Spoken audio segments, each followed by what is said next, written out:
Hello everybody, I am SSD Showstopper and today is the 12th of February 2024. Now I just recently uploaded a video about the entire situation within the Marley family and then Miss Cindy Brispear and her comment that she made and the interview that she's doing. And I'm reading through the comment section and it's very, very interesting. There are people who are taking sides of Miss Cindy, there are people who are taking side with Miss Rita. There are also persons who are supporting Bob Marley and his lifestyle and that he loved women and he was all about that. And there are also persons who are speaking out against the entire situation, that it shouldn't have reached this far and stuff like that. And one can respect each person's opinion and what they are saying. But there's something very interesting that is unraveling in the comment. You can say a lot about yourself without saying much. You can actually say a lot about yourself without saying much. Now, when I read through the comments, it is showing that there are a lot of people out there, in particular women, who were raised by a lot of women. There are also a lot of men who were raised by a lot of women. And a lot of these persons who raised them have certain fundamentals and have certain belief that they didn't see outside the box. They didn't see outside of that. And because they were raised that way, they only see things one way through one spectrum. And that's just how it goes for them. And you simply can't change that. You understand? I can say this. I was raised by a lot of men. In my household, there were lots of men. Women were there because I had two sisters, but women were there, but they were mainly men. Lots of uncles come and go, lots of cousins come and go, but they were mainly men. So I grew up around that and I was in that space and, I hear them, I listen to them, and they were stern people. All of them were very stern. They were intelligent, they were very stern men. And so when stern as in, I was okay, I had a freedom to do whatever it is that I wanted to do as a child, but at the end of the day, they would groom me. They would put me on, and let me know, teach me right from wrong, know what not to do. And they were that type of person. I spoke about it in the Queen Africa story that I was one of the fortunate persons to be around so many men while growing up, and none of them were ever molesters. I can't speak on any one of them ever interfering with me, ever interfering with my sisters, ever interfere anything like that. I can all honestly say that these men were great men in my circle and in my space. I'm not certain about outside, but my experience with my male family members, they were great men. They were really nice men. And so for that, I can proudly say that. However, I say that to say this. When I was growing up, there were certain things that they taught me about relationship, certain things that they taught me as about a woman, about a man and stuff like that. And I remember one particular time my father said to me that do not ever, and I mean, this was many years ago, my father said to me that you don't ever go with a man who is married. You don't ever go with a man who is married and living with someone else. If he loves you and he cares for you that much, he needs to divorce his wife and he needs to go and be with you and marry you. You don't ever do that, because the moment that you go onto a man who is married, he's going to tell you just about anything to keep you around, because that's what he wants, right? So he's going to say whatever it is that comes to his mind to keep you around. Not only that, if he's lying to his wife and telling you things, chances are he's lying to you just the same. Chances are he's telling another woman out there just the same. He's not someone who can be trusted, you understand? And because of that, you don't ever go on to it. He told me of a story when he was a child growing up, that there was this woman in his community and she was very much in love with this man. And he was a married man, but they had an affair. They had it going on. He reached to a point where he literally moved out on his wife and moved in with her. When he moved in with her, everything was okay and stuff like that until everything became sour. When it became sour, he moved out. You know what he did? He moved back in with his wife. The wife took him back, right? The wife took him back. Now when the wife took him back, she was still in love with the guy. She was still there. They were still having an affair to a point wherein she became an alcoholic. because she couldn't deal with the fact that this guy's not leaving his wife, and yes, she's there and she's being told all of these things, and he's promising her this, he's telling her this, he's buying her this, he's buying her that, but he's not divorcing and he's not planning to marry her. So she became an alcoholic. Long and short of the entire story is that she was walking on a bridge one day, and she was drunk and she fell over and broke her neck, and she pretty much died right there. That was the end of her. Now she would have ruined her life and give up her chance wherein she could find true love and find someone who loves her and appreciates her and want to take care of her. And she forfeit all of that to believe a story that was being fed to her for many years, and she believed in it so much. So as a woman coming up, you need to understand that guys will say things. There are men out there who are very deceptive. They will tell you things because it sounds good, it sounds great. They will feed you that, they will give it to you, and because they know that you are going to consume it, they will continue because they want to keep you around. Now when they're finished, they just move on to the next, or they'll keep you around while telling another woman the same thing. You understand? I get to understand in the comment section, someone spoke that there's Esther Anderson, who is one of the other baby mothers of Bob Marley. She said he wrote a song, and one of the songs that he wrote was actually for her. She said it in an interview. Now I say that to say this. Miss Cindy was going around and she's speaking of the romance, and she's speaking on all the songs, all the love songs, and everybody's believing the narrative because the story is being fed to you for decades. So eventually you are going to believe it. You don't have a choice. That all these songs that Bob wrote was for her. Oh, all these songs that he wrote was for her. Okay, fine, no problem. What makes you think all the songs that he wrote was only for Cindy and not for other women? This man is a philanderer. This man, he was out with a lot of women. This man got all of them pregnant and all of these things. So where's the proof that the songs were dedicated only to that particular woman? And I said I did not want to speak on this topic. The first time I spoke about it, I said for her to come out and speak on the romance, it brings up a lot of things. And remember, racism was going on at the time. There was colorism, featureism, texturism, all these kind of things that takes place in the Black community. And that's why I didn't want to speak on it, because when you raise this argument of Bob, Rita, Cindy, there comes the colorism coming into play. And a lot of men who are fascinated with white women with straight hair, with a sharp nose, with thin lips, with a blue or a light brown eyes, they are going to automatically agree and support the narrative because it suits their fantasy. It suits the desire they have inside of them to be with a woman who is non-Black. Nothing is wrong if they have a particular desire, but why do you believe that that desire that Bob had, or that love that Bob had, it was only for her, when the man blatantly is telling you that his entire lifestyle was about more than one woman?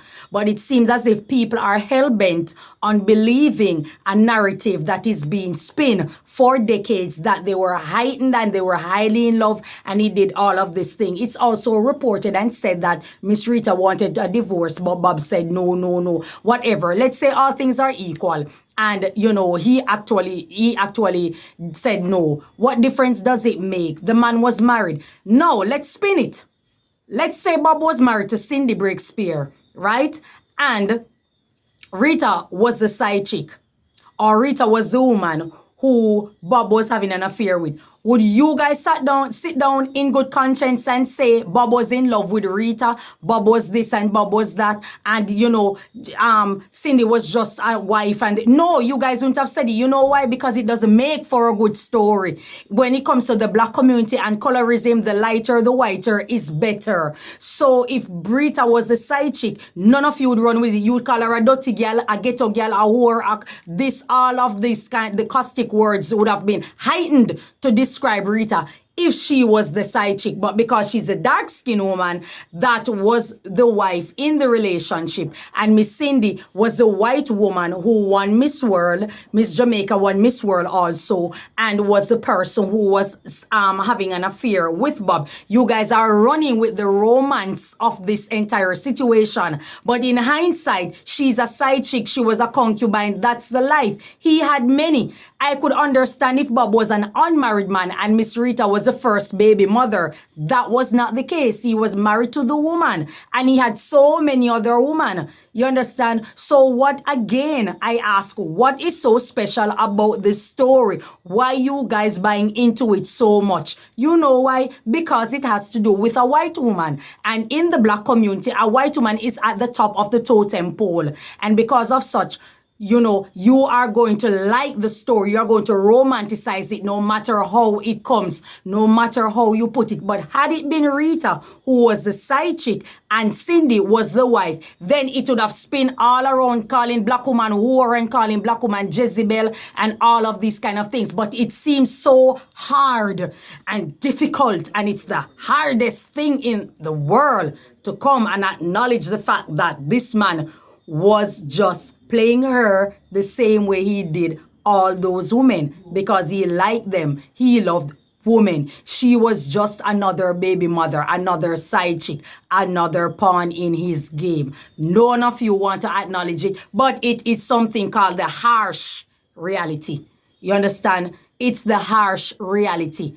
Now, if you had come and say that Bob was in the process of filing for divorce from Rita before he died, or he divorced her and he was engaged to Miss Cindy, then that would have been an entirely different story. But that was not the case, nor the reality. You understand? He went all over the world with other women. The problem is that it's only one person, it's only one side chick that's telling the story for decades, you know. That's the difference. All the others have not spoke about it. This is the same side chick who, it's reported, she remarried 3 months after Bob's death.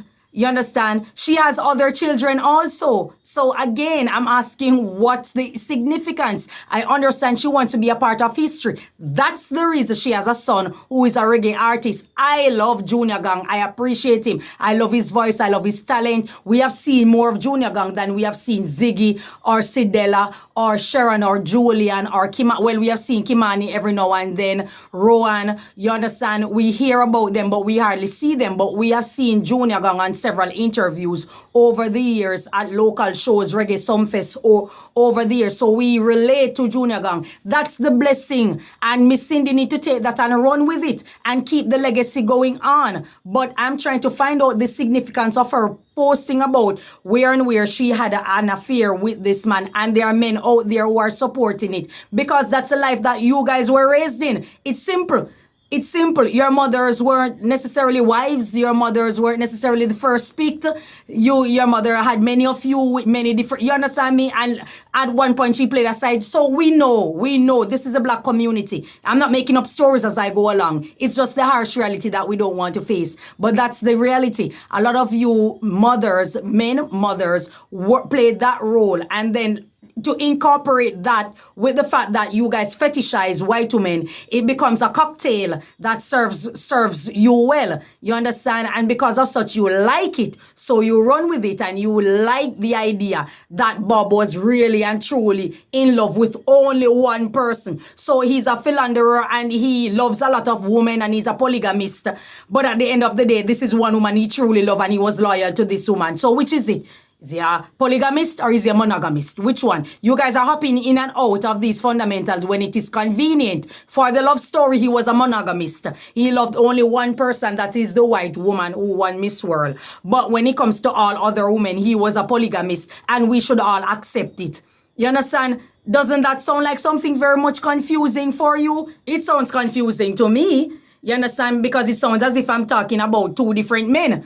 It's not the same man. So explain, how could he be a polygamist and a philanderer, and at the same time he was loyal and faithful and wholesome and loving this woman and care for her, and she was the love of his life? Explain that. He didn't have any love of his life. He loved women, and she was one of them. He loved women. What happened to all the others he slept with who didn't got pregnant or he didn't impregnate? That's also another story. I'm sorry, that's also another story. So reading through the comments, and I see so many persons coming out and saying that, oh, she was this and she was the love. Where's the proof of it? She was the love of his life, and you're going on and going. You will never get a man to be truthful and committed to you while marrying. You will not, girl. And it's so sad that these are things that I learned at a very young age, I learned these kind of things. And here lies women who are actually older than me, who you think would have, well, the Bible speak about the foolish elders. You understand me? But women who are actually older than me, who would be on game and know that a liar is a liar, is actually convincing themselves that this man was really in love with the woman. Because what? They have been decked that card wherein they met someone and he's married and he's with someone else. You understand me? And they're dating him and the guy convinced them of all these glorious things that he's in love with them. And so you buy into it. But you have to prove it by leaving one person. You understand me? He has to prove it by ending the first relationship or the marriage completely. You understand me? That's the only way he can prove it. That is the only way.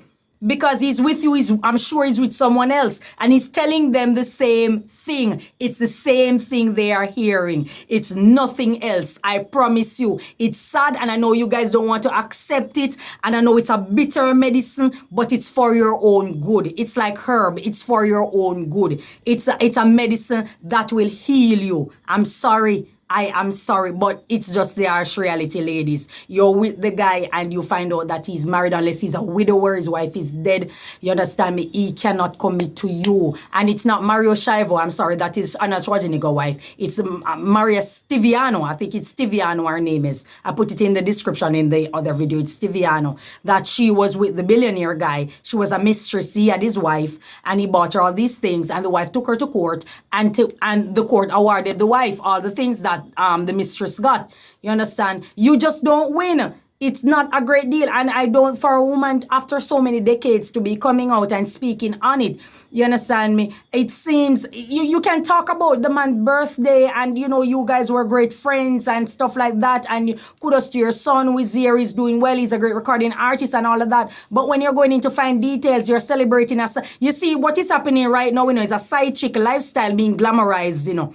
And they only do it in the black community. Why Miss Cindy is pushing it? It's because Rita is a black woman. Rita is a black woman. She know good and damn well that if she goes into the white community pushing something like this, it's going to put a damper on her character, on her image, on her reputation as a woman. But because Rita is a black, dark-skinned woman, she believes good and well, and we're in a third world country that is, you know, come out of slavery and all of that. She feels good and well in herself that she deserves an even better spotlight than Rita because she is white and she represents something that would equal to the fame and the fortune that Bob have. That's the only reason. No other reason. We can speak about so many famous women out there. There's Leon Rimes who was with Eddie Cibrian while he was married to Brandy Glanville. We see how that turned out. You understand me? It put a damper on Leon Rimes' career. You understand me? I think Shania Twain was the same thing. Shania, country singer, Shania Twain met up back with her old school love. And the guy was, I'm sorry, already married. So it was an affair that they were having and stuff like that. And it put a damper on Shania Twain's career. And the list goes on and on of so many persons. There's the actress, I think, Robin Thicke, singer Robin Thicke. His ex-wife, I don't quite remember her name. His ex-wife was dating a guy who happened to be married. And the guy who happened to be married, it came out and she posted something about not giving a F and stuff like that. Where is she? It puts a damper on her, I'm trying to remember her name as I speak. It put a damper on her reputation and on her image. You understand me? Who else out there it happened to? This type of lifestyle, it doesn't pay. You understand me? You end up suffering. Minka Kelly, Jesse Williams who were pro-black, got an award on BET. He was speaking on all of these things in the black community and stuff like that. People praise him. He's a biracial guy married to Aaron Drake Lee, who is also a biracial woman. He got to notoriety. He's in Grey's Anatomy. He started dating Minka Kelly, who is a biracial woman that's on the whiter side, rather than on the darker side. I'm sorry. I'm sorry. Then he began having an affair. And what happened? He went to court. His wife is divorcing him. And the judge is giving the wife all the props. You understand what I'm trying to say? The benefits. So it doesn't work out. He put a damper on Minka Kelly. You understand? And it happens. There's no. So when you come into the black community, they glorify these things. You understand me? And a lot of us come from a culture wherein we celebrate the bastard lifestyle. We celebrate it and it's great and it's good. And it's high to know that you have 3 baby daddies or 3 baby mamas or all of these kind of things. But what happened? The kids end up suffering in the long run. There's bad blood. This one want to kill that one should not get the inheritance, that one. And it's all good and gravy when you are a man and you do these kind of things. You don't have to deal with it. You're dead gone. You gone somewhere else to live. You don't have it to deal with. It's the children who end up suffering in the long run, and the bad blood continues. You understand? So this is what I'm speaking of. I'm not perfect. I'm guilty of a lot of things. You understand me? You are not perfect. You are guilty of a lot of things. But the thing is that we don't go out showcasing it and proud of it as if we want people to accept it, and then we're cussing and attacking people simply because they don't. You understand? It doesn't work like that. If a man steal to feed his house, it's a shame that he did it instead of getting a job, but we can understand. He doesn't come out and proudly telling people that this is what you're doing, and then you're going to attack people because they don't support it. You understand? Because you know it's wrong. And I speak on the black community, it seems as if we don't want to accept what is wrong. We want to be right at all times, even when we're wrong. We don't know right from wrong. We don't know good from bad, in from out, left from right. And it's a sad situation. You understand me? Unless we come out of it and we are about family values and family structure, we know, we understand, and we move on and we take a step towards a better change, a better life. We reform, remake, we rebuild, we restructure. We do all of these things. We rebuild. You understand? We do all of these things because we are thinking about something positive and for the third and fourth generation to inherit something great. And not for ourselves and caught up in selfism. That's my word. Caught up in selfism where everything is about us and it's for my moment and I don't care. I don't care who it tickles. You understand? Until it end up biting you. You will end up living long enough to be in misery. Because it doesn't seem like Miss Cindy is really happy. I'm not seeing happiness there. You understand me? I'm not seeing happiness there. It's like she's not winning. No matter how hard she tries, she's not winning. She wanted to be depicted in the movie as the Miss World, the fear, love, and all. And it's just not happening. It's a bad perm. It's not taking. The hair not taking it. You understand? That's what happens when you live this lifestyle, and you glamorize it. You understand? She doesn't care. She's teaching the younger females this, and they're accepting it until they end up in the gauntlet. Then it's something completely different. That's all I have to say about it. Thank you so much for your time. Enjoy your day, and may God bless you. Bye-bye.